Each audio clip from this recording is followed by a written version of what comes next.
These are the tales of Dungeon Mistress Chronicles.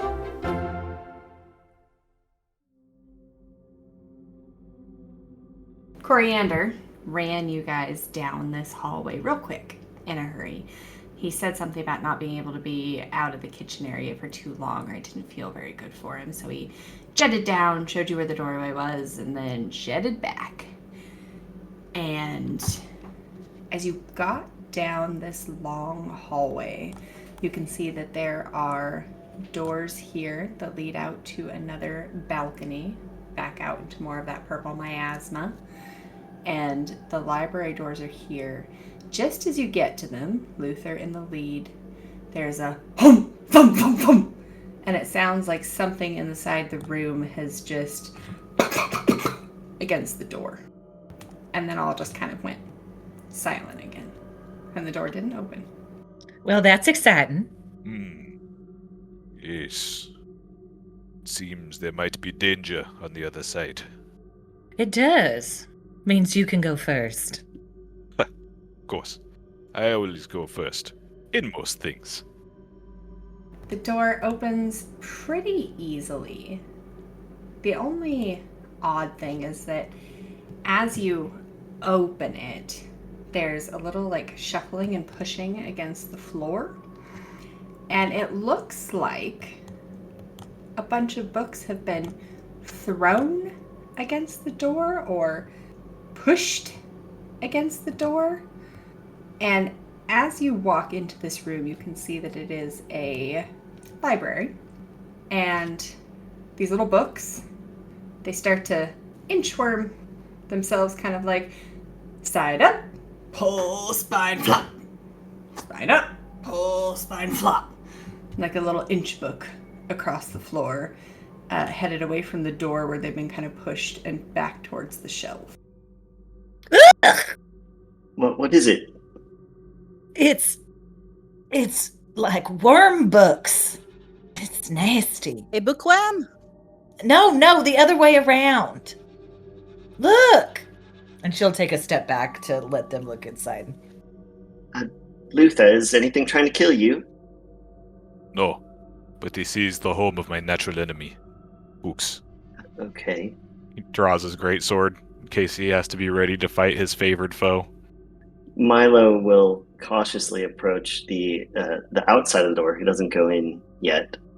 He's had some bad luck of late. He is interested to see the worm books. As he looks in, he can see the same thing that she described as these little worm book worms. And they are making a line. There's 4 of them, and they're just kind of like one after the other, inching their way this way behind this library shelf. And the rest of the room, as you can see from that vantage point, there's a desk off to one side. There are several tall shelves of books in here. And just kind of off to the 4 corners, there are little kind of reading nooks. This looks like a place to study, a private library. Careful of the chairs, Milo. Yes. Can Yvie see the language on any of these books? Where's she at right now? Just kind of off to the side of the door, peering in. Are you talking about the books that are moving? Yeah. No. She can tell that they have just titles on the front. None of these have the big letter on them or the Mordenkainen faces. But you can't tell what they are as they... That is very odd. Pyra, you should go in first. I suppose that is my job.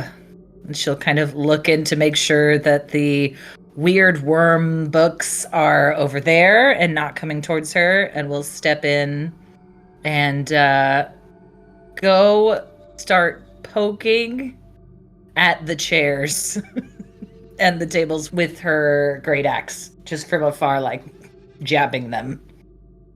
As you poke that chair and then poke the table, none of them stick to your axe. Well, this side's all right. Luther? Yes, right. Kick the chair. Your boot makes contact and comes away without sticking to the chair. This chair. There is something off about it. Could have swore it stuck for a moment. Well, then you might as well destroy it. You're right. I'll bring his sword up. Raise it high. I jest. The chair is completely normal. Don't do that! I can't hear you. I'm walking away, Pyra.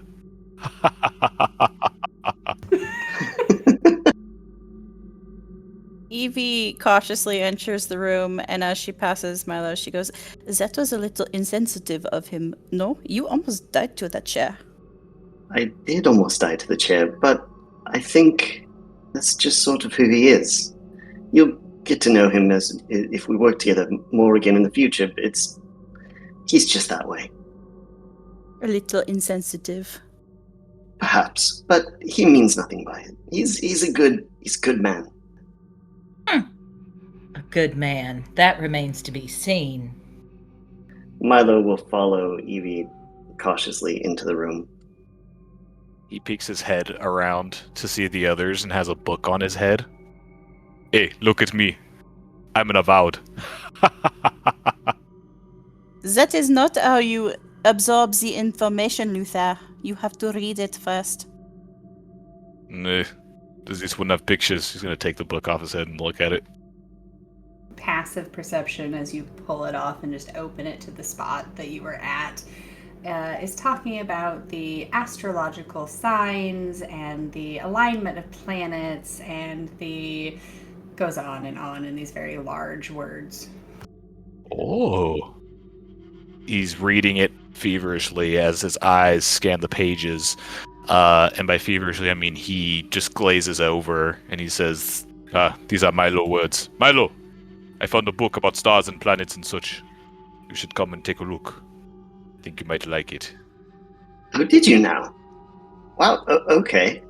Milo is much perkier than he was a second ago, and he will jog on over to Luther. Pyra, give me a dex saving throw. It's a 15 dex save. As you waltz in front of the bookshelf, not on the same side as the little inchworm books had gone, but on the front side, like towards the center of the room. You can tell me how you get out of the way of this, but the bookshelf starts falling towards you, and it was a DC 15. Oh, thank goodness. She is going to start for a moment and then do a very clean, precise waltz move out of the way, just spinning all the way to the other side where the other bookshelf is as it falls down in front of her, and then take her fan and fan herself. What on earth was that? As you look past that bookshelf to the other side, that bookshelf is now on the floor in front of you. You're about right here. You can see that there is the little bookworms have flown up and, like in a line, shoved that bookshelf over to fall on top of you. And they are now swarming about right here. And then they kind of float back down to the ground and they begin inchworming their way this way. That was very rude. She's gonna flatten herself against the wall. Milo? Do you know what this is? I'd never seen books do that before. It's not normal book behavior. Luther's gonna run up and grapple this thing. Come here, you. Roll initiative. Luther's feeling a little desperate. Combat ensues as Luther moves up to grapple this pile of books. They up off the floor in kind of this tornado flurry. This swarm of books goes to club him over the head. One of the books, as it hits Luther's very hard head, rips in two and falls to the floor. And they take a point of damage as they get a nat 1 and hurt themselves on the mighty Luther. Well then, that hard-headedness is coming in clutch, I see. Alright, Yvie, you see Luther head for the books swarm around and try to bop him on the head and hurt themselves. You are up. Yvie is going to slide 10 feet into the doorway, and then she is going to fire her light crossbow at the books, saying, "Oh mon dieu!"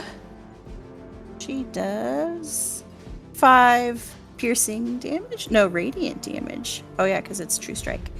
She tucks around the corner of the wall, and she will end her turn in the hall. Another book in the swarm with the bolt in it, and it falls to the ground. You've now got a half-ripped book and another one that's pierced all the way through. Milo, you're up. Milo is still a little wary after their last encounter, and so he's not eager to rush up in there. He will instead take his wand out and cast Starry Wisp at the pile of books flying around. It pains him to do so, because he shouldn't be hitting books with spells, but got no choice. Alright, here we go. Starry Wisp. It's enough to into the book pile, and they kind of all light up a little bit as they get hit with the starry wisps, and another one falls to the ground, and you can see that the radiant damage has left the pages all just kind of fucked up. You have ruined a book, Milo. It hurts more than I thought it would. He's going to back up 15 feet around the bookshelf that is still standing, and he'll wait there. Okay. Luther, you've got books swarming around your head. You had a crossbow bolt go by and take one out. You've had some wisps come from behind you. All the books are kind of just lit up. It's your turn. Luther brings his, initially going for a grapple on this thing, now realizing that his allies are just straight up beating it up.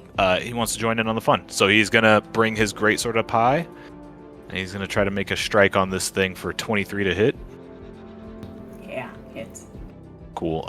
So that's going to be 9 points of slashing damage. You cleanly slice 2 of the books, like, not this way, but this way. They're just completely cut down the center of the books, and there are significantly less books swarming around than there once were. It is under 50% of paper quantity. Lady Pyra, you are up. Knowing what they've been trying to find and having a look at this creature, can she see any of the Mordenkainen books? No.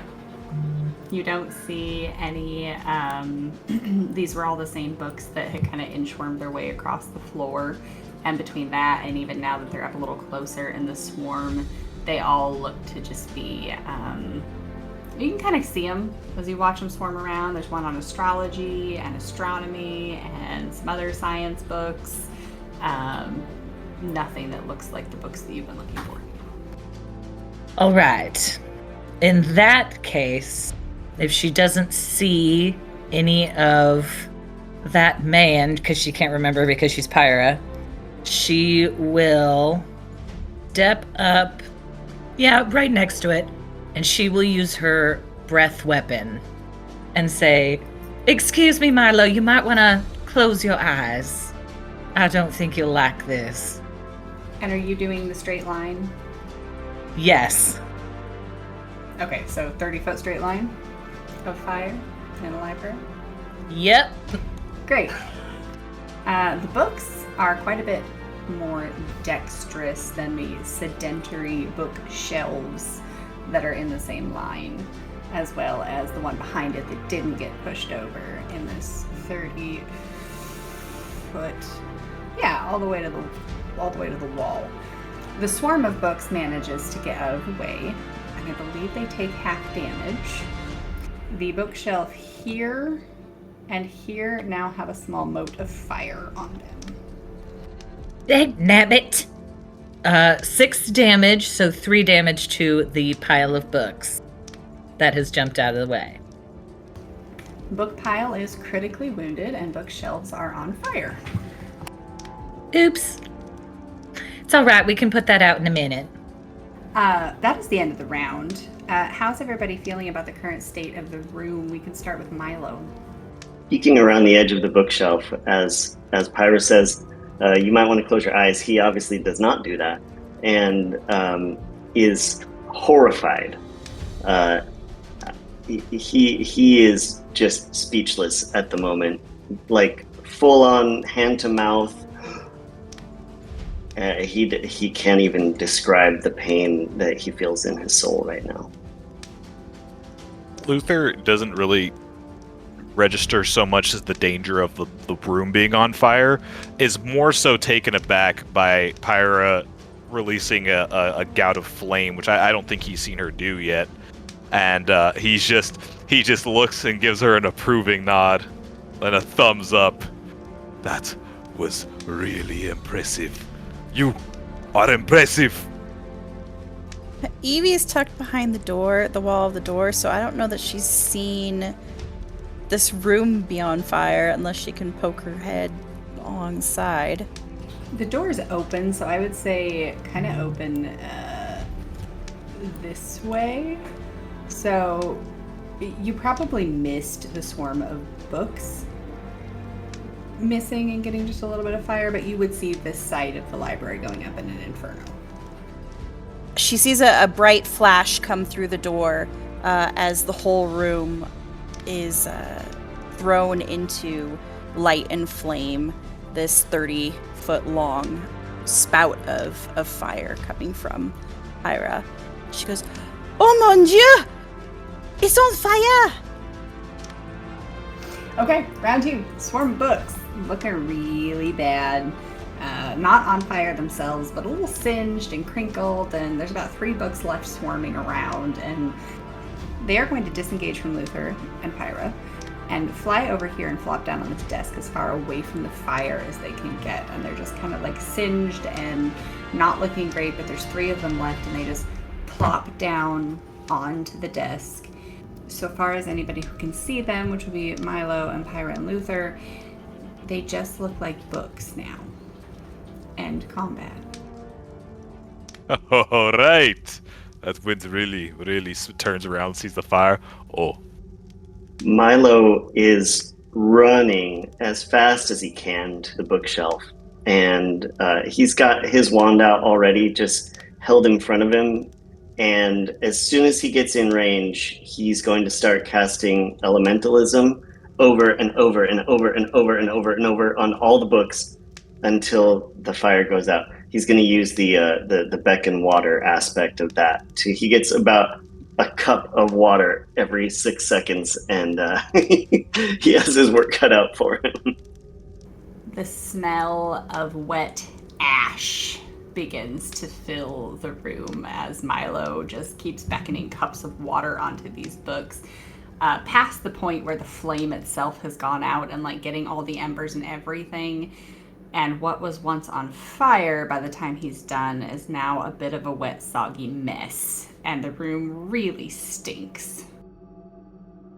Yvie enters the room and sees Milo drowning his precious books. And she'll go, "You know, I have a spell that could do that without all the, sopping mess." And she'll cast Prestidigitation to, clean up the water. It can also come vias. I guess I should have asked before I started dousing all the books in the water, but that was scary. Pyra, I like your thinking. I like where your head's at, but not the library, please. That was, who knows where these books came from? I mean, this mansion itself is probably hundreds of years old, maybe. And I mean, Festendia's been gone for at least 100 years. So, Well, you don't want me to chop them up. You don't want me to burn them down.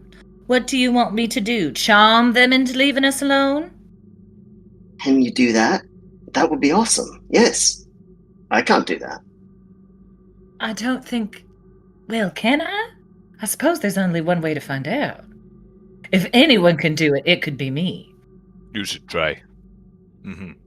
Nodding sagely. He believes this. This will work. I believe you. And you know what? It's not your fault. We were attacked by books, and it tried to push a bookshelf on your head. And I would have reacted the same way. In fact, I did. I blasted a book too, and it hurt. But these books. Milo will start to comb through the remains of the books that are now scattered all over the floor, and just see if any of them used to be interesting. As he searches, can she touch his shoulder and cast guidance on him for investigation Yes. or something? Yeah. Yeah. And that will be investigation as you're poking through the remains of the books there, Milo. While he's doing that, could I go have a look at the books that are currently sitting on the desk like they didn't do anything wrong? Yes. As you walk over towards the desk, Pyra, the books, the 3 that are left that look a bit charred, begin to inch away from you. Now, I just want to have a conversation and have a look. I will not harm you, as long as you don't try anything funny. Roll me an insight, Pyra. And while you do that, Milo. Milo rolled a natural 1 on his investigation check, which, funny enough, with his skill in it and the guidance, comes out to a 10, but it was still a natural 1. You hear Pyra behind you talking to what sounds like those other books as you start to pick around in the pile. They are dry with the help of Yvie's prestidigitation, but as you start to open them up, there's still burn damage and water damage. They are readable. They're books on science, some on astrology, a bit on extra-dimensional spaces, but most of that looks to become more of a handwritten notes type of book. Aside from that one, which is more like a field journal, you've already read all of these books, and they are ruined to the point where they are not worth anything. Milo will spend the next several minutes trudging through books in despair. What did you get, Pyra? I got an 11. As they inch away from you and have inched as far close to the wall as they can get, it's very clear they don't understand you at all. They are very unintelligent. All right, well, as long as you stay right there and don't try and sneak up on any of us, that's fine. And she'll turn around to everyone just like, they don't seem to be any bother anymore. So we could probably start looking for a book that is helpful.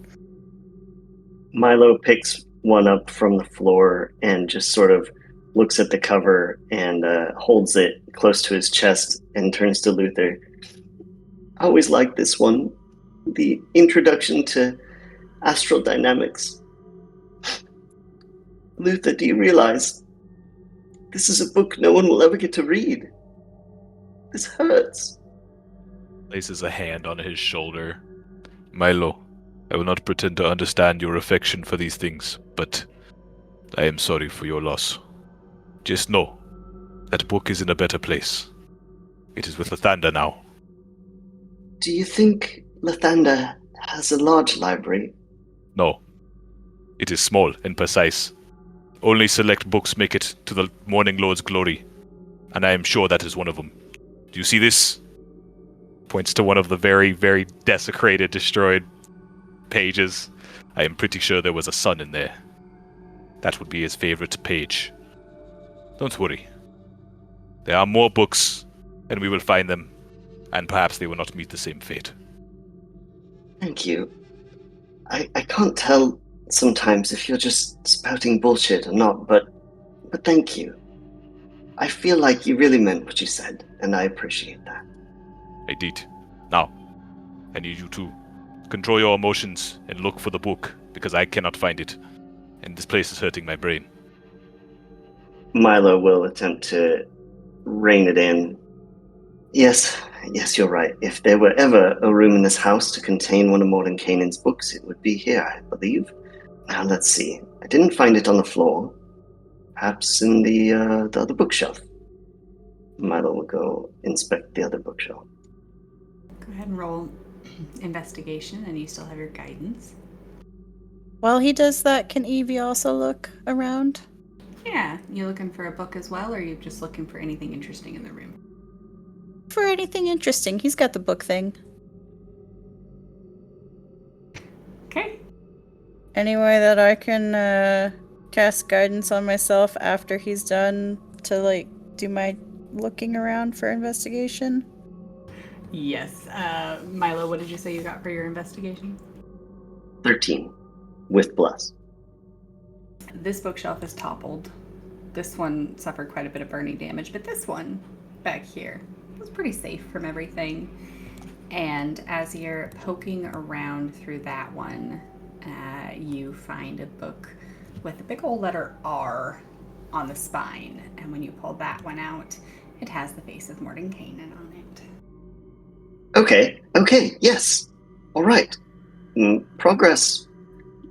It's an R. Let's see. So far, we've got R now and E and Y. If my suspicion is correct, and there are 7 letters, we've got 4 left. Yvie, any thoughts on what word we could be spelling with R-E-Y? Can Yvie think back to what the opening word was again? What was it? Yeah, it was scepter. It would make sense that it is some sort of weapon, no? Scepter, wand, scabbard, something like that is my thinking. May have a bit of a cultural difference. See, I'm not used to people using scepters as weapons. They're the sign of a king. It would maybe fit better in a grouping with a crown or a throne. Oh. Or rain, or... Go ahead and roll your investigation, Yvie, with your guidance as you're wandering around, brainstorming with Milo and looking around the room. Ooh, it's already a 19. Ooh, 23? As you walk over the burnt and mushed books and things, and you walk around to the different desks, over on the top of this bookshelf, you find it looks like a tiny knife, but it is a little jeweled letter opener, and the whole handle is encrusted with sapphires. Oh la la! Look at this! Wow. Did you find something? I found something pretty, yes. I don't know if it does much. Maybe we can look at it a little later.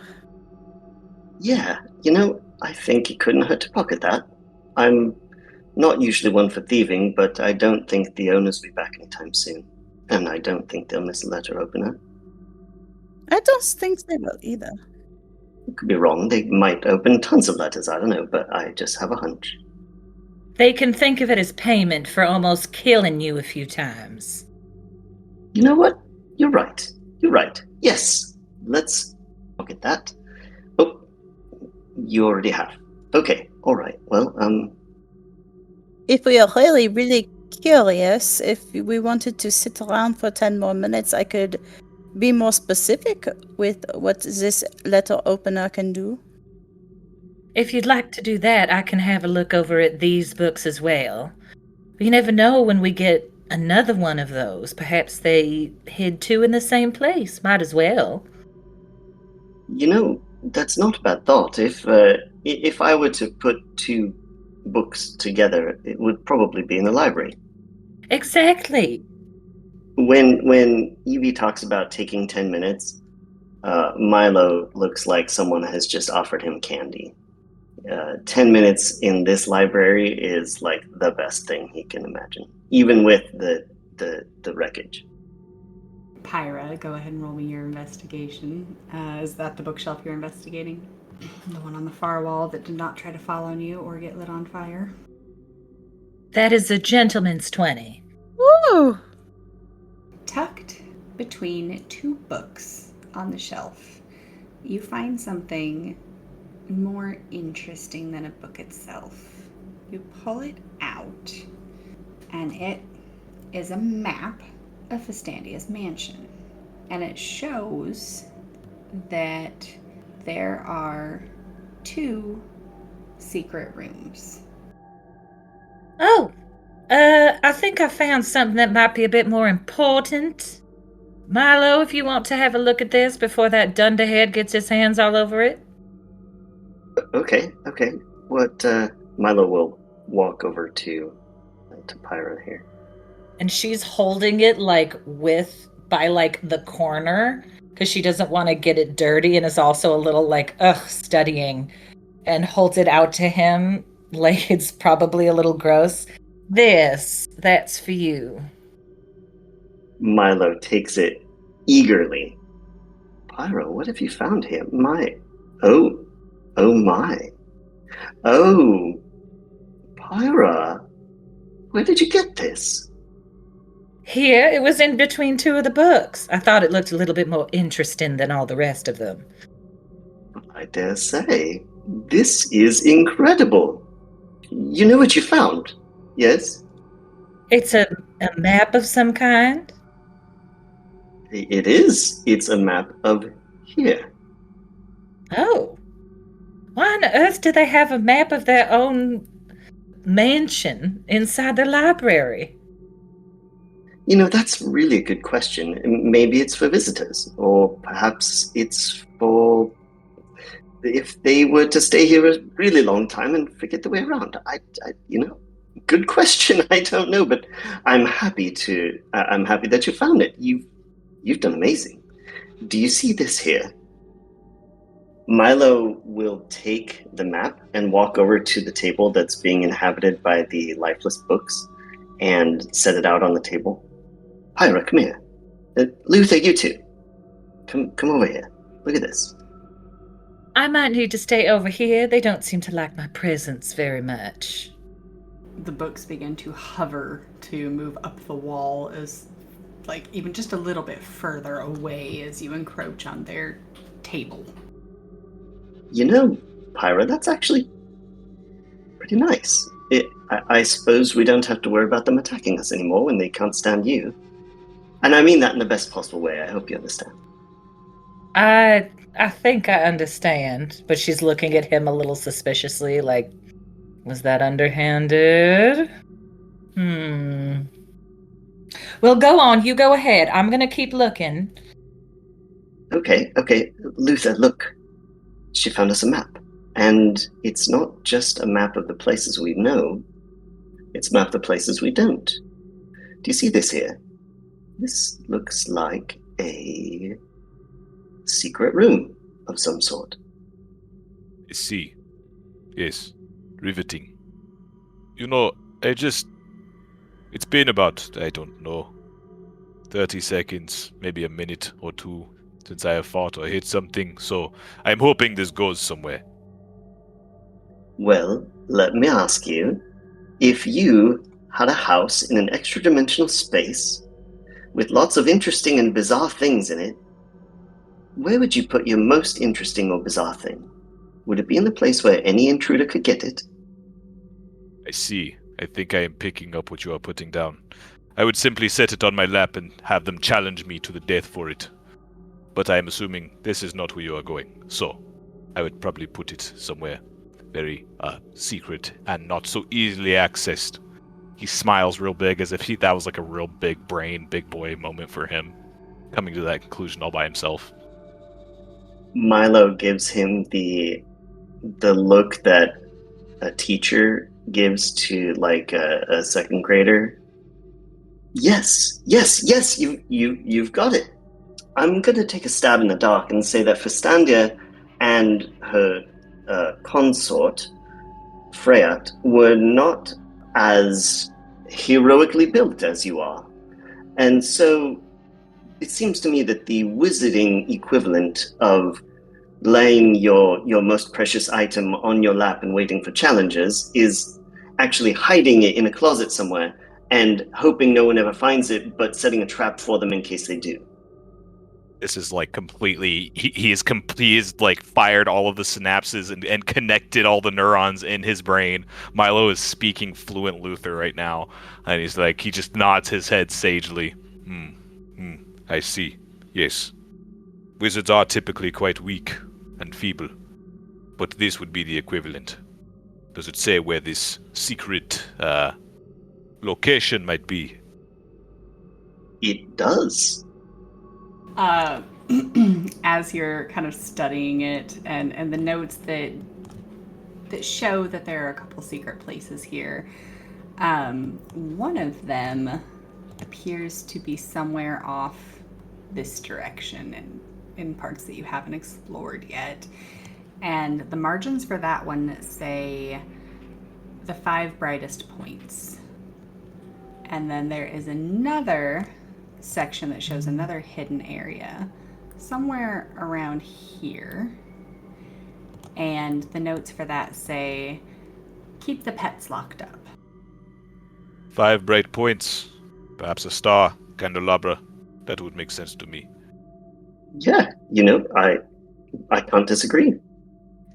And keep the pets locked up. Now that seems like good advice, because I think every pet that we've met in here has tried to kill us on some level or other. And fall into our blade. Yes. And grown your legacy, in fact. Indeed. So, I ask you this next question. Why are we standing here talking about seeking their treasures instead of doing them? Oh. See, now you're speaking my language. Pyra, Yes? Luther has a very important mission that he's about to embark on, and I have a feeling if I wait too long, he's going to just rush out the door without me. I will give you the option. Would you like to wait here with Yvie while she casts her spell, or would you like to go with Luther to find some secret treasure? Yvie, your 10 minutes are up at this point as well. Pretty much right as he says that. No need to wait any longer. My spell has finished, and identify is complete, and she'd like to know what this little letter opener does. To the best of your knowledge, after you have cast Identify, it opens letters. Yes. 'Tis very pretty, but it is an ordinary letter opener. I will say with Identify, I think it would also tell you that it's expensive. It's worth probably about 50 gold to the right person. Ooh, ho, ho. And this will buy me lots of art supplies. Hello, I heard that there is a map? Yes, Pyra found it. It is a map of the mansion. Most useful, I should think. Oui. Yvie, come over here, come over here. Oh, okay. While they're looking, can Pyra do a check on that last bookshelf in the back? Yeah, roll me an investigation. While she's doing that, Milo will explain excitedly to Yvie about what they found on the map. Oh, wow. So up here in that hallway off of the stairs, there might be a secret held up there? Yes, that's what it looks like to me, and possibly in this, the room just under the stairs, opposite the kitchen. Oh. But there are these clues written here. For the one up the stairs, it says the 5 brightest points, and the one below the stairs says keep the pets locked up. I don't think the pets are locked up. 5 brightest points. Stars was a good suggestion. However, there are no stars here. So maybe it is talking about a painting or some sort of decoration, a rug, a tapestry. This is my best guess. Good thinking. It may be that it might make more sense in context. Perhaps we need to see it. Yes, let's go back up those stairs. Yeah, Luther. How do you feel about charging up those stairs and making sure that nothing's waiting to kill us? Yes, I feel very good about it. But he looks behind him. I would need Pyra in the front line with me. She is fierce. As you turn around to look at Pyra, what's that? Is that a 5? With the heroic, yes. You turn around to see that she is in the process of prying a book off of her horn. She had been rooting around in that bookshelf back there and got a little tangled up. You don't find any other interesting books or anything new. I'm sorry, I don't know if this one can be salvaged. I just had to see if there was anything more interesting. Luther leans in the doorway, ready to depart, but he will say, Pyra, there is treasure, perhaps, upstairs. I am going to help lead us, but I would be dishonest with myself if I said that I could do it alone. I would like for you to join me in the forefront. Please. Well, since you asked so kindly, yes, I will be happy to. Just so long as you keep yourself, a gentleman. But of course, after you. Oh, you do have some manners. And with that, she'll flounce a little bit out the door. Allons-y. Let us go, Milo. Do you think they're going to kill each other at some point? Hopefully not. I mean, yeah, I hope not too. It's just, sometimes I wonder. As you head down the hallway, not in quite a rush this time, you pass by another closed door. And as you approach the next door, similar to the kitchen, you see that this one is cracked open about the right width for a cat. Pyra, as you peep inside there, you can see that indeed there is a white fluff ball of a cat curled up on what looks kind of like an easy chair. And it's just kind of got one paw looking up under it at you. Kitty! And she's just going to open the door and waltz right in and start heading towards the cat. As you do, this looks like a study. This whole back wall is floor to ceiling books, and there is a pile of books sitting next to this armchair by the cat. There's some books over here. There's books piled up on this chair, and the cat just kind of looks up as you enter the room and meow, meow. There, little kitty. Hi. And she'll head up to it, and she's going to reach out to start petting it. Roll me animal handling. 15. As you get close and you reach your hands out, it flicks its tail a little bit and then braces on its back 2 feet and leaps up into your arms. Oh, it's so precious. She's going to start petting it and like snuggling it with her face. It purrs and does that where it rubs its face up against you to share its oils with you. Luther, as you peek in the door and see that Pyra has found a cat that she's holding, there's also this broom that is just sweeping the floor on its own. Nobody's holding it. It is sweeping. Luther, who is in the last few minutes have shown a strange showcase of humility and decorum, as Pyra would say, he's just standing in the hallway, in the doorway. He's leaning against it, and he's just smiling. He's not in any rush. He is uncharacteristically tranquil and calm. Seems to be enjoying that Pyra is enjoying the cat. Whenever you are ready, please take your time. I'm gonna name him Snowball. A fitting name. You found a new cat? I did, look! Yvie will look at the cat. Does it have a collar? Passives say no. At what point in this conversation does Milo come up behind them? I know he and Yvie were sort of lagging a little bit in the hallway. You can see the broom sweeping the floor itself, a long line of new shiny books on this wall back here, and Milo, as you come up and you kind of take in the room, you can also see this room has 3 paintings. One is similar to the one that was in the bedroom, except for this is a large green dragon emerging from a grove of pine trees. This one is a Pegasus in mid-flight, and this one is a unicorn in a wooded glade. Pyra, I don't want to disabuse you of the notion of having a pet kitty named Snowball. However, we just learned that we need to keep the pets locked up. Do you see a cage in here? Can we put Snowball back where it came from? Oh, I don't think that Snowball's gonna hurt anybody, just like the one you had earlier. And there's a broom. Hello, broom. Does the broom appear to be just sweeping? It's not trying to kill anyone. It appears to be sweeping. Milo, could you talk with this one again?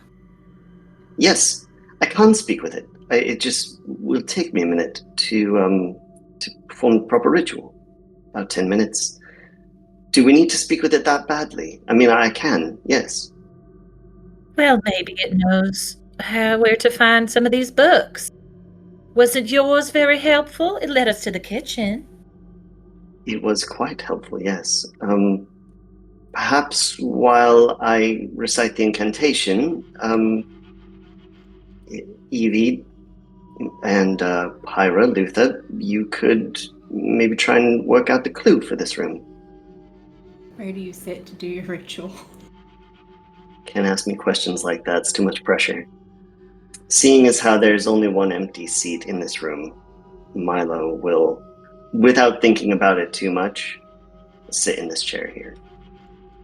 There's a pile of books to move out of the way and set on the table beside you. But after you do that, it is a nice, comfortable, plush armchair. Okay, I'm not dead yet. All right. Carry on. Okay, I'll just do this here, and I'll be able to speak with it. Yes, you are so precious. Yes, you are. Oh, yes. And she'll just keep petting it while also looking around at all of the pictures and the books. What are you doing, Luther? Luther is gonna just start peering through the betweens of the books. He's just kind of squatting. He looks quite like this is the part of the ACC he's learning is not his favorite part, and he's just eager for something to take place. So he just kind of is looking between, looks quite bored, and he's just like, no, another book.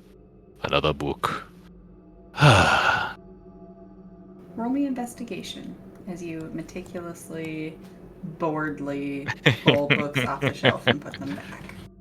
Oh, well, can I interest you in an insight instead? It's actually a -1, so that would be a 3.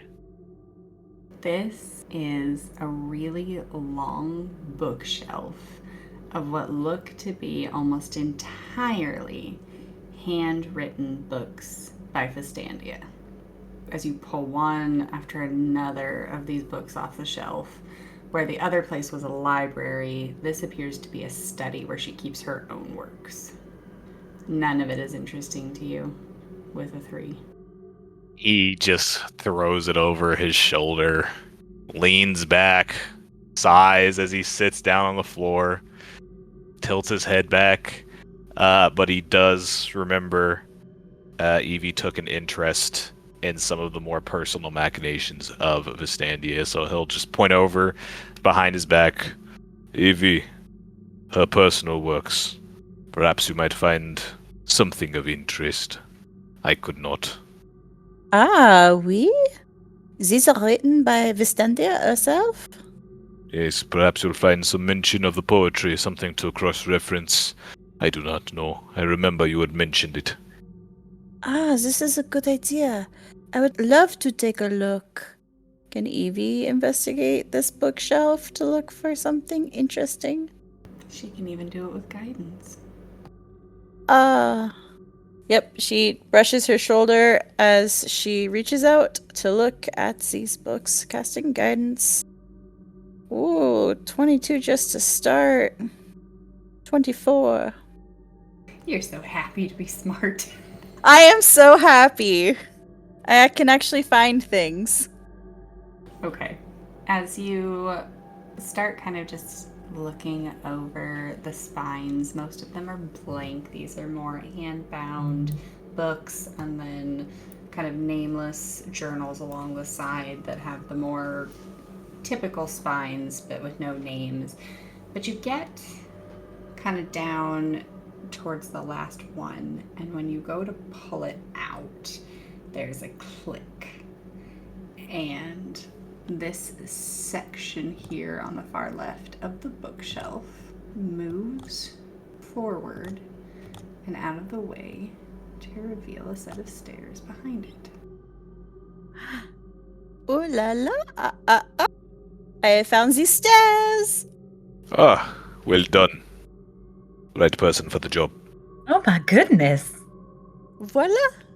That was very impressive. I had no idea. I am very impressive, am I not? She does a little curtsy. Indeed, well done. You are clearly incredibly sharp. Of that I had no doubt.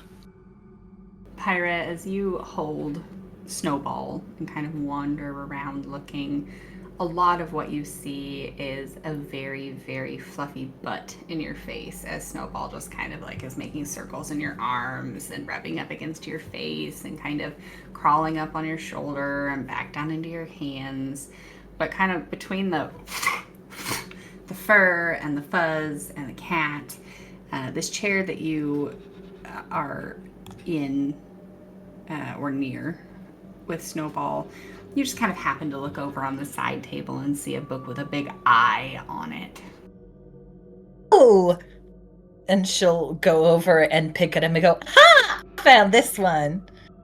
Like it's an Easter egg hunt. Luther looks back over towards Milo, clearly who's still in the midst of his concentration. They're starting to make you look bad, friend. Him? I thought you were the competitive one.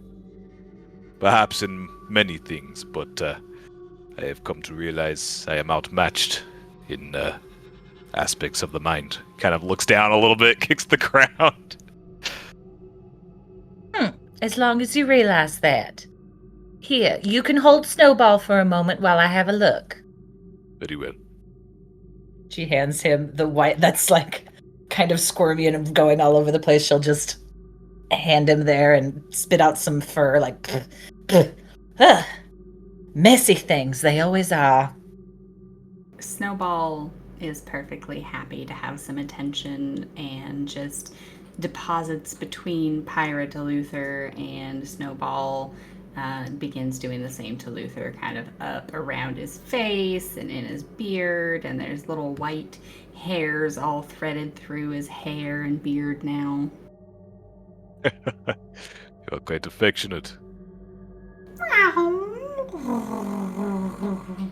Ah, but that I am inclined to agree. I do not need a spell to understand. Oh, what did it say? That I am clearly the most handsome visitor this mansion has had in quite some time. Perhaps of all time.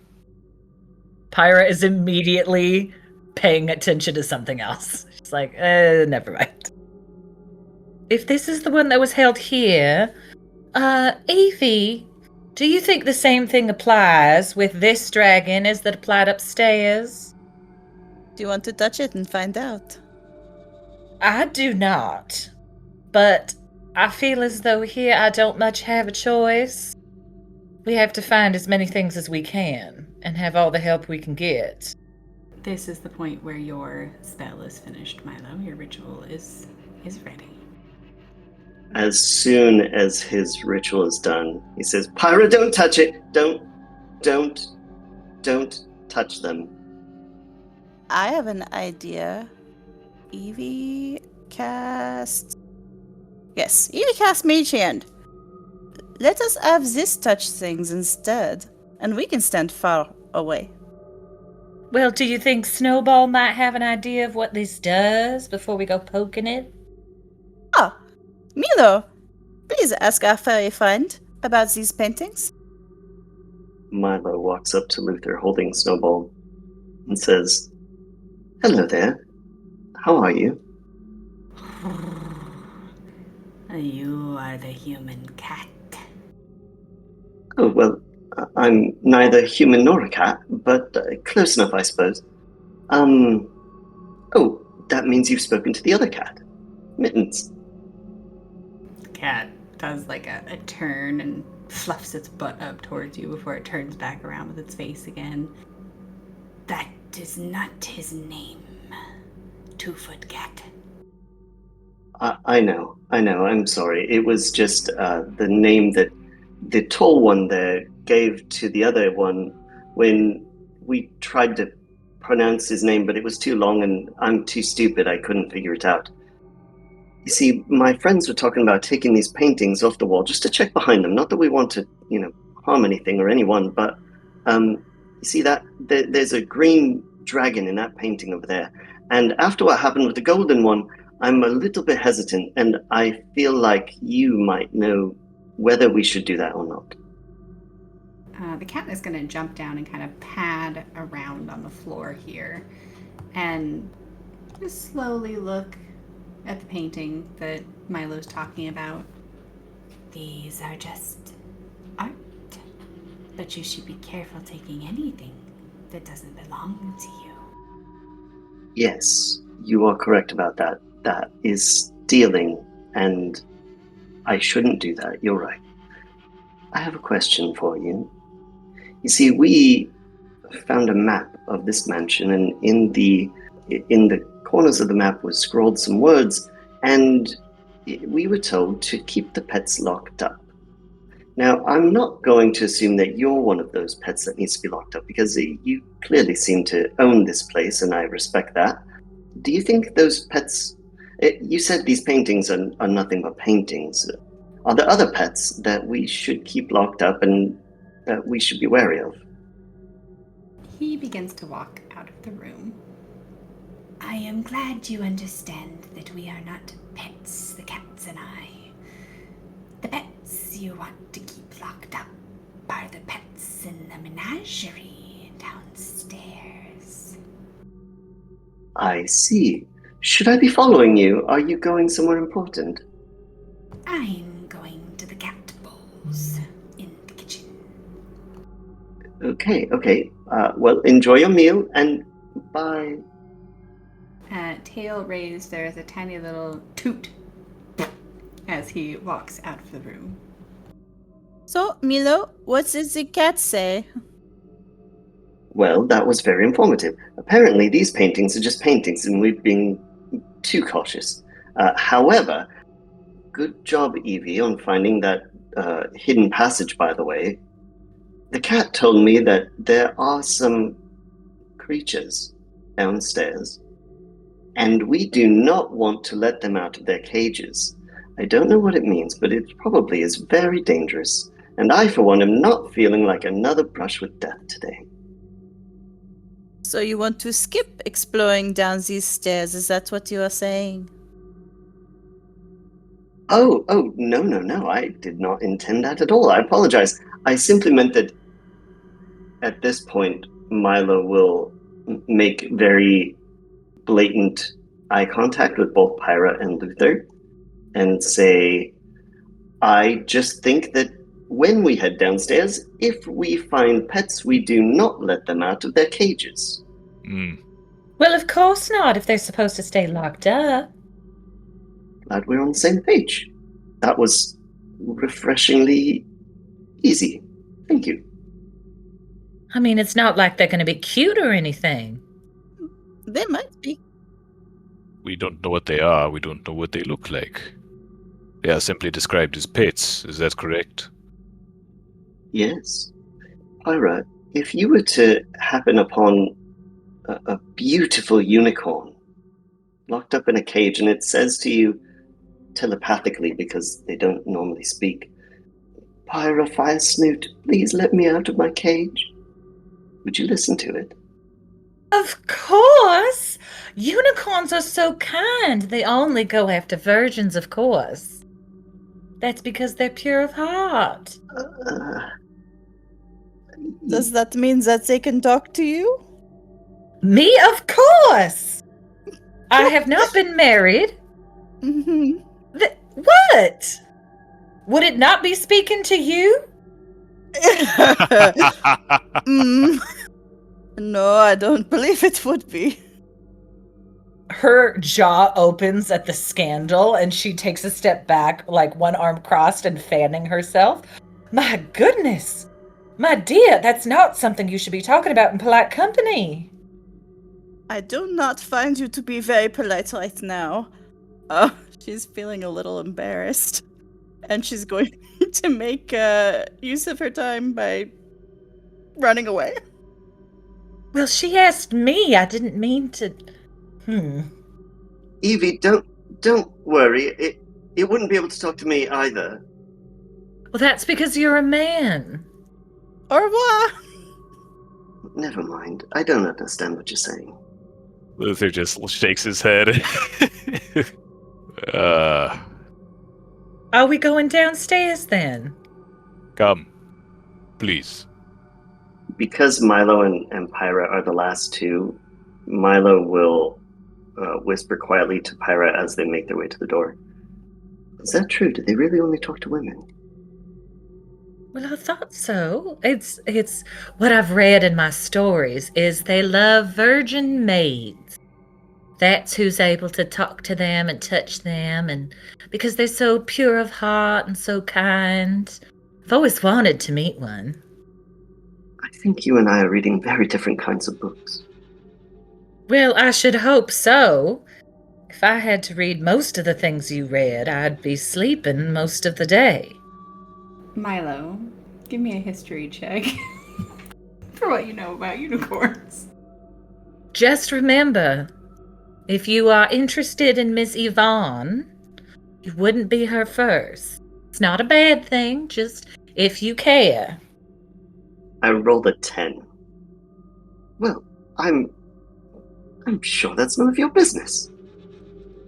On a 10, you know a bit more in the way of like facts about unicorns, that they are celestial and that they are lawful good, very powerful, at least in comparison to the worldly experiences you've had so far and the things that you've been up against. You would think compared to like the worst thing that's happened to you in your life so far, which was a chair trying to eat you, if a unicorn was mad at you, it would be a lot worse. However, you are pretty sure that Pyra is getting her information from probably some very demure romance novel. You don't know anything about them, only talking to maiden virgins. Perhaps I need to do more research in those scholarly peer-reviewed journals. It's been a while, and I don't know that the author of that book made very much a good faith effort to understand unicorns. Which book? There's more than one. Well, of course there's more than one book about unicorns. I mean, there's more than one that says the same thing. Of course! Why would they do that? That's... Obviously, we need to catch you up on this particular genre. Perhaps. Maybe some other time. Shall we? I suppose. I should go first, though. We don't know what's going to be waiting down there. And she'll start heading down the stairs. You start heading down the stairs. The temperature in this entire mansion is the same. You don't feel like it's cooler or hotter. The entire thing seems to be on the same climate control, whatever that is. And as you head down and get to the base of the stairs, you can see that there is a door directly in front of you. And as you step down into the hallway down here, you will see that there's also a door off to the west. Are you, princess? Would you care to take the lead?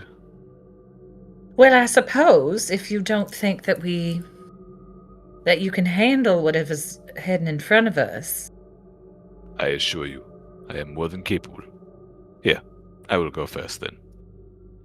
Knock, knock, knock. Are you rolling an investigation or just knocking on it? Just knocking. See if anything comes out, anything shuffles behind. It's more trying to listen for any reaction. Nothing.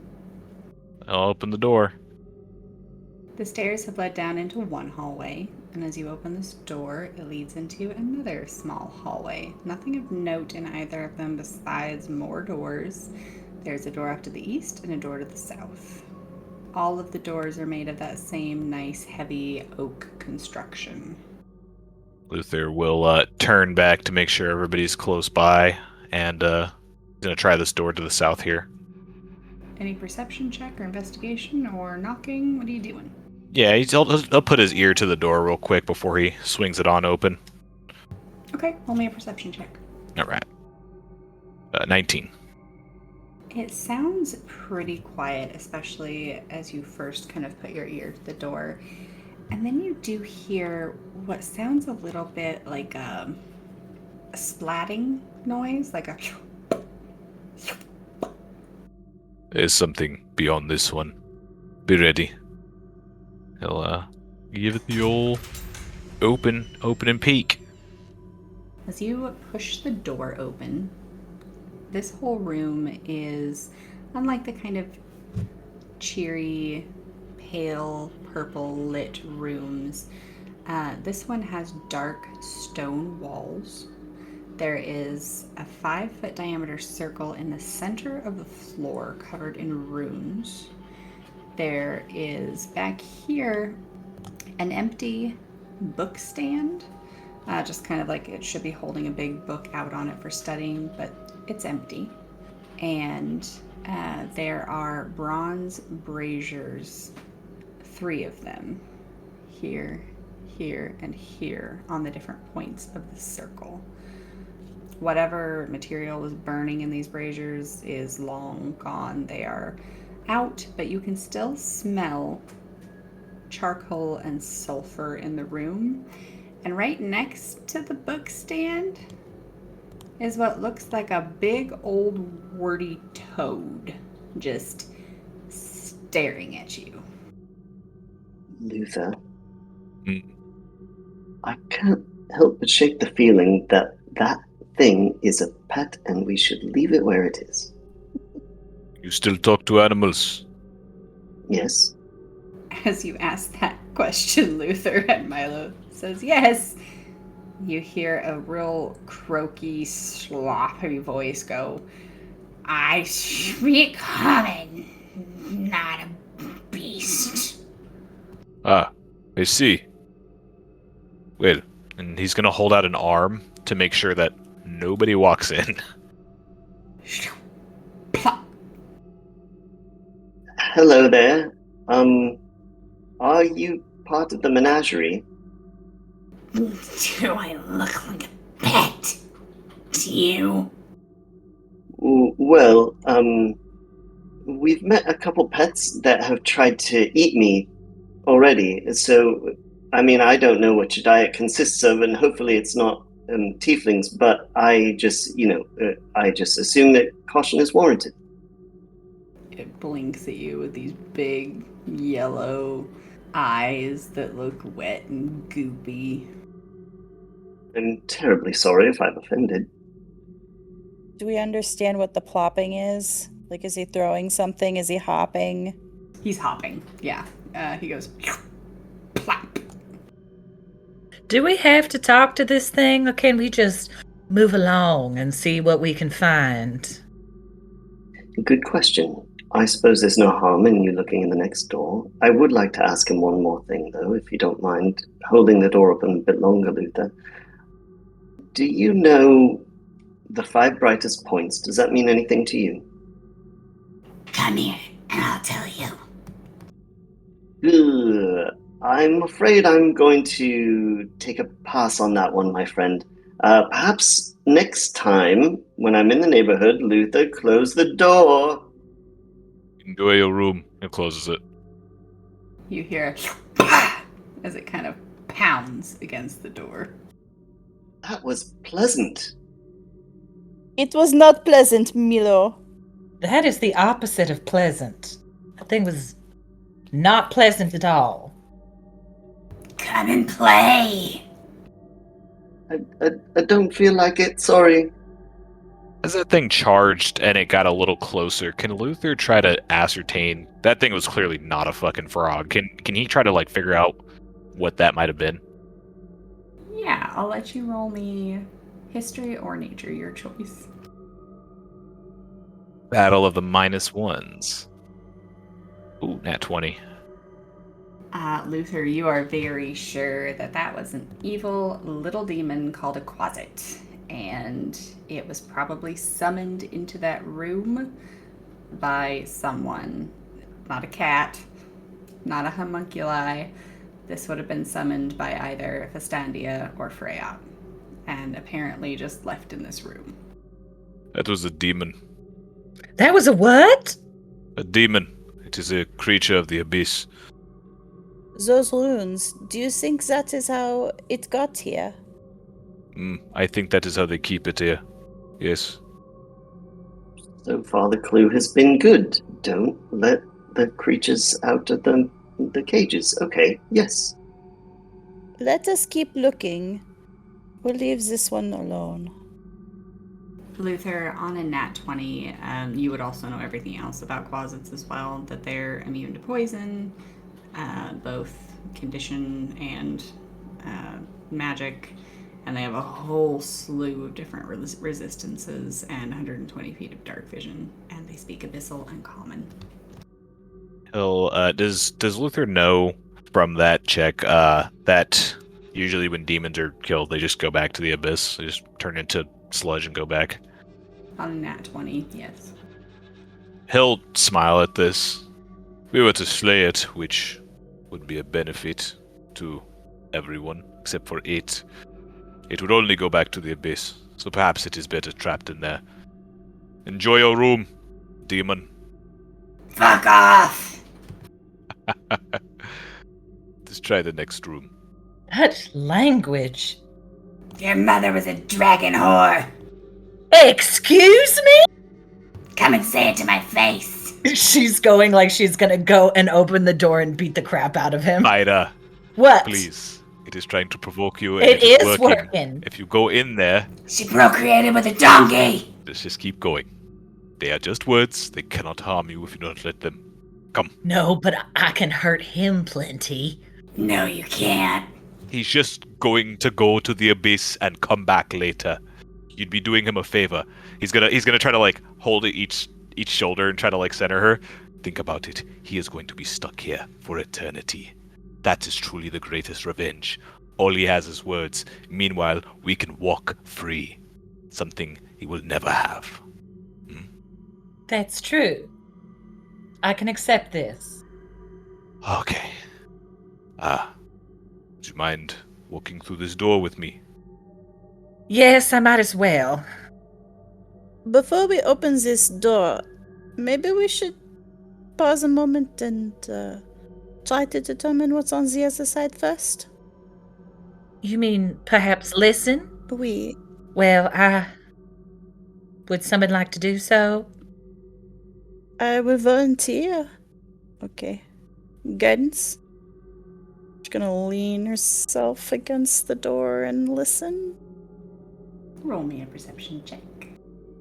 While she's doing that, Milo will take out.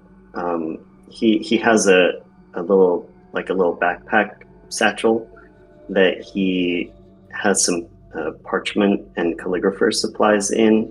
He will take those out and just write in big letters on a piece of parchment, "Don't open this one," and he'll stick it into the crack of the door that the Quasit was in. Yvie got a 17. Okay.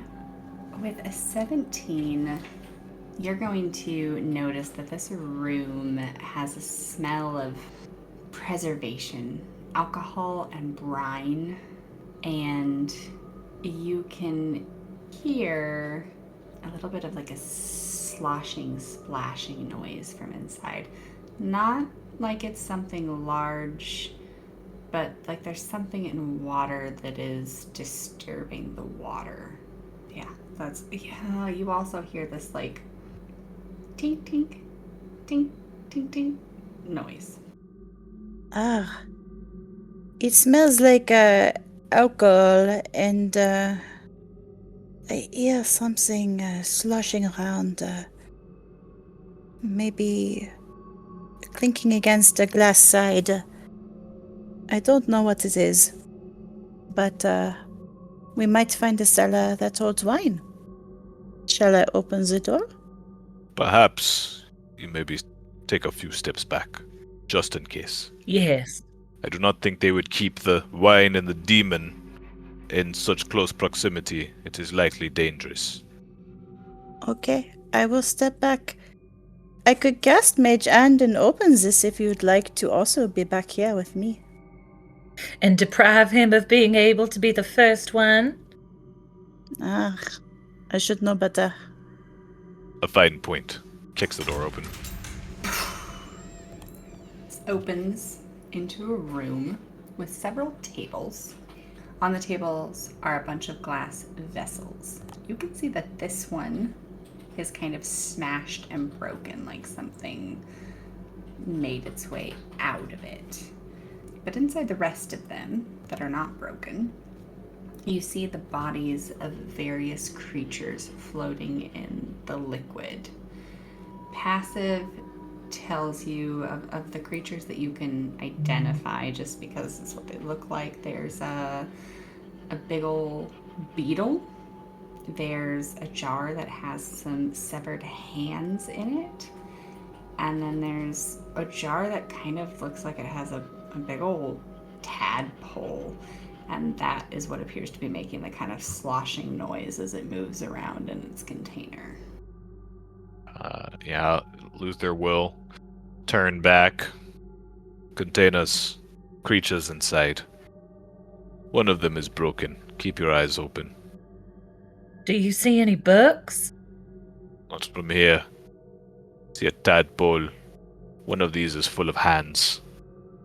Ugh! Who was this woman?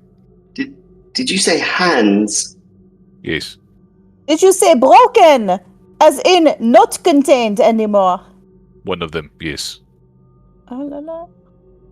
If it's all the same to you two, I'm gonna stay back here in the hallway.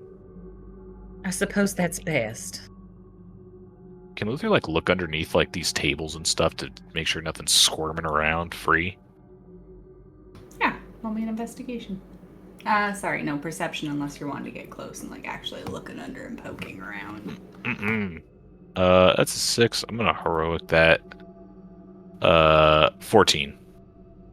The floor is kind of dusty in here, and you can see some spots where spills have happened, maybe with some acids. Pieces of the floor have been burnt away a bit, stains from brine, discoloration from perhaps alcohol being spilled in large quantities, but you don't see anything crawling around. I don't see anything in here. Nothing moving. Whatever was in there, I don't think it's in this room. Roll me an insight, Luther. 11. Based on the size of the pet that you killed earlier upstairs in the dining room, it probably was in this broken container, the mimic. He'll kind of putting that together. So wait, look at the size of this. About the size of the chair, no? Roughly, the creature. It must have been here. This is where it came from. Yvie will creep into this room, looking at all of these glass containers, hearing Luther's assessment that the broken one probably hosted the mimic. Yvie has proficiency in glass blowers tools, and one of the things says discern what a glass object held in the past 24 hours, DC 15. Could she figure out anything interesting using this skill? Yes, it will help with telling you what type of thing was in it. Was it slimy? Was it dry? Was it wet? Was it a creature? And then you could do another, like a nature check or something on top of that for what you think was in it to see if you could determine exactly what it was. Okay. More information is always better. She'll look at it. Okay, go ahead and roll your glass blowers tools. And are you doing this on the broken one?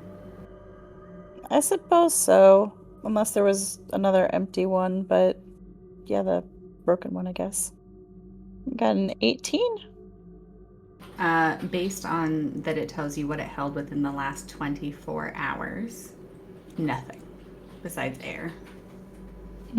This, if Luther's right, and this held the mimic, it has not been in here in the last 24 hours. This thing has been escaped for a long time. It broke out so long ago. If that was what was here. From the door, Milo will call out, "Do you remember the homunculi? Didn't they call it a pet? Maybe this is the menagerie. It's not a menagerie I'd like to go to, I think, but maybe." My intuition says that the hole downstairs is the menagerie. Maybe each of these rooms will hold a different creature. That is my guess. That makes sense. Yes, I think you're probably right. Well, if there aren't any books in here, should we stay? Can Luther go up to the one with the severed hands and just try to get a better look at what might be like? Are these like, are they different? Do they seem like they're from the same thing? Just to get a little more information on them. Yeah, go ahead and head over there. Now, why would a mage want hands? This is a question. I will let you roll Arcana and Initiative. Fuck! Oh. 16 for Arcana.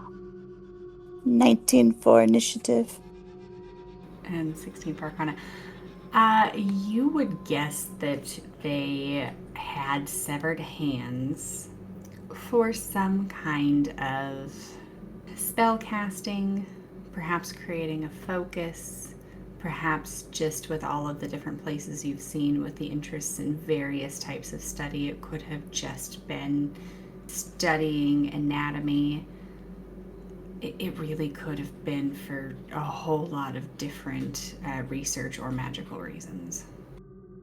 I will give you, with that Arcana check though, with the 16, these aren't just severed hands. They've been here for long enough, absorbing magical energy, that they have become crawling claws. They're not particularly dangerous, more annoying, and they had just kind of like, as Luther got close, they had pushed the top of their jar off because you don't need to seal in a severed hand, and started to crawl out to attack. Disgusting crawling claws. So hand it to them. That was pretty clever. A good trap. That's not funny. Laughs at his own joke. Prepares for battle. It was a little funny. Hands off. Now you're just trying too hard. Just you had your one. Just let it go. It could come in quite handy in these situations. Oh la la, mon Dieu. You encouraged this, Yvie. You did. As they start to clack, clack, clack with their little fingers as they all around Luther. Okay, Milo was ready for this. You're up first. From the doorway, you see Luther strutting across the floor to get a better look at the severed hands. And as he gets close, the lid pops off and the hands start scuttling out just as Yvie announces that they are disgusting crawling claws. Ugh. Luther, why did you... Milo realizes he's not quite close enough to these hands that are popping out of this jar. So he is going to take a couple steps into the room and take out his wand and fire off a starry wisp at the nearest one that he can see. and as he does so, what looks like a shooting star flies from the tip of his wand and heads straight for the hand and hits it. And as it does so, the hand kind of lights up for a second before bursting into a pile of fingers. Okay, one down. Yvie. There's 3 crawling claws and 1 pile of crawling fingers. Ah, disgusting! She's gonna shoot at this one right here with her crossbow. A 22 to hit. That'll hit. 4 damage. It pierces all the way through the palm and pins it down to the ground. Yvie backs up because she doesn't want to be touched by any of these crawling fingers. Lady Pyra fire snoot. This is by far the most disgusting thing that has happened today. And Pyra will step forward as close as she can, take the javelin that she has commandeered out and throw it at number 3. That's a 17. Yeah, it'll hit. My computer is taking its sweet, sweet time. Oh, that's an 8. I think she's just so grossed out that she steps up, takes it, and jabs it down, and skewers it right through to the floor. Luther, would you retrieve that for me when we're done? Don't worry, I have it handled. Ugh. All right. Here I go. My turn. Hand 4. It's gonna skitter across the tank over to Luther. And it's gonna try and smack him. That's a nat 20! Luther! You take 4 necrotic damage.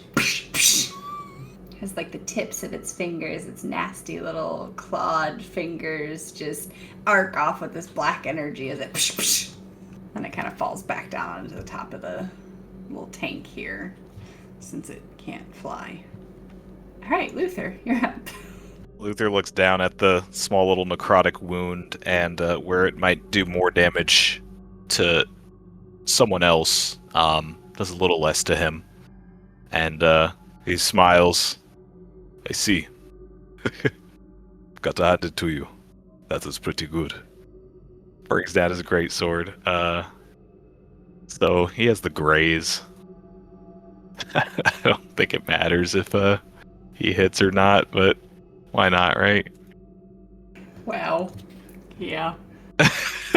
So he just he kind of laughs a little bit and kind of looks at the little necrotic mark he has, and he brings up the greatsword high, the serrated one-sided greatsword, and he slams it into this thing, splitting it right from the kind of almost making a Vulcan sign as it kind of slices between the middle of the hand, splitting the fingers and down to the bone, turning this thing into halves.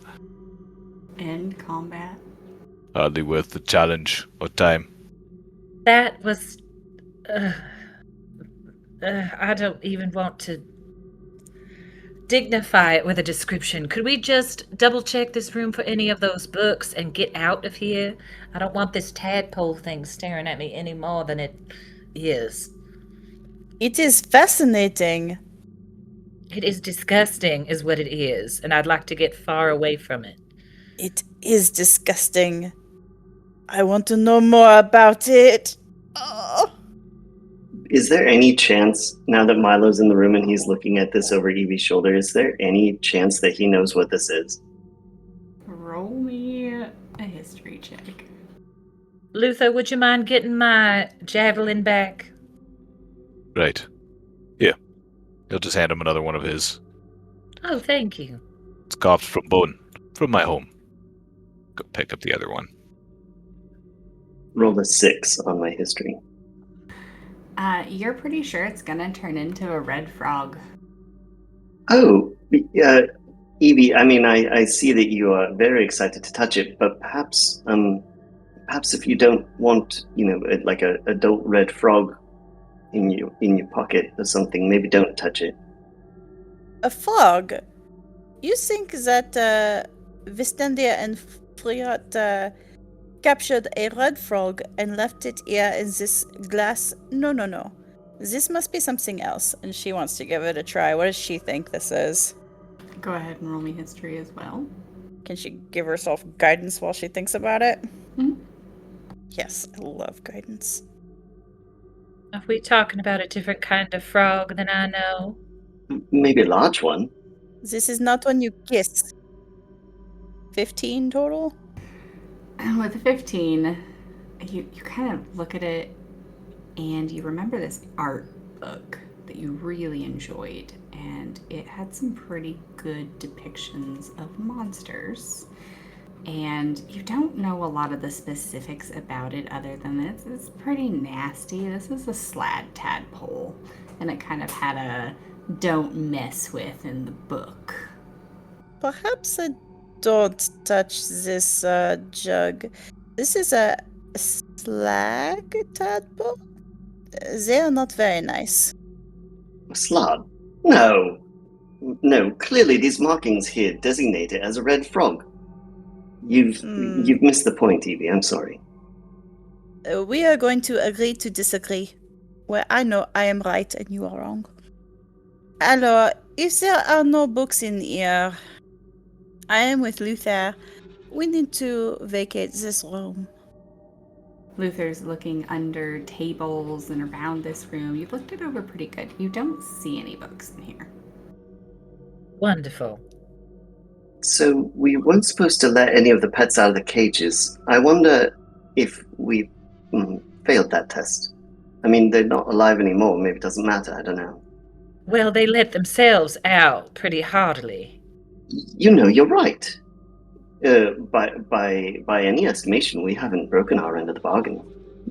Although I doubt we've made a bargain with a map. I don't know. Maybe that's not a thing. Milo, this is why you leave this to me. I am used to getting away with many things. This is a very good skill that you have. What can I say? It comes naturally. Luther's holding the door open for everybody expectingly. Merci. You're right. That thing didn't hurt you too badly. I'm fine. Just a scratch. There is another owl. Who is brave enough to go down it first? All right, now I know something is wrong. This is the third time that we've put forward some type of test, and you have not reacted. What is the matter? Ops like right before the door. There is nothing wrong. I am prepared to continue exploring. She's going to look over at Yvie, and then back at him. You're right, I do not believe him either. Inhales, exhales, turns around. If you must know, tests are for champions. People meant to become legend. I cannot protect my friend from a chair. I am not worthy of tests. He is still standing, is he not? He lived. I suppose. When I was just limp on the floor, like a discarded sausage. Mm-hmm. Who was it that helped me back up? I do believe that was a good friend, Luther. Oh, thank you. Yeah, I didn't really remember because I was not fully aware of my surroundings at the time. But yeah, I think you're right. I think I distinctly remember waking up, opening my eyes to that big handsome face of his, and just thinking, I'm so glad that my friend Luther's here. Hello. He holds up a hand. It is appreciated, the both of you, but I am not in need of a pick-me-up. I am in need of increased strength. I am in need to be faster. I need to be stronger. I need to be more brave, more courageous. That is it. Now, stand behind me, and I will open this door, and we will slay whatever lays on the other side, get us book, and be finished with this place. Yes, I believe we will. Doesn't even listen to the door, kicks it open. Alright, whatever's on the other side, lay down or die. Luther's booted foot comes up and kicks open the door to this room.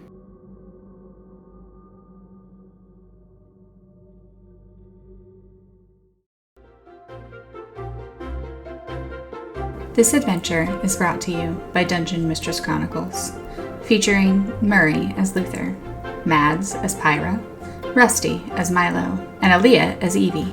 Samantha Fortune as your dungeon mistress, and the voice of all others. Behind the scenes, Douglas Fortune provides production and technical support, music from Soundstripe and Tabletop Audio.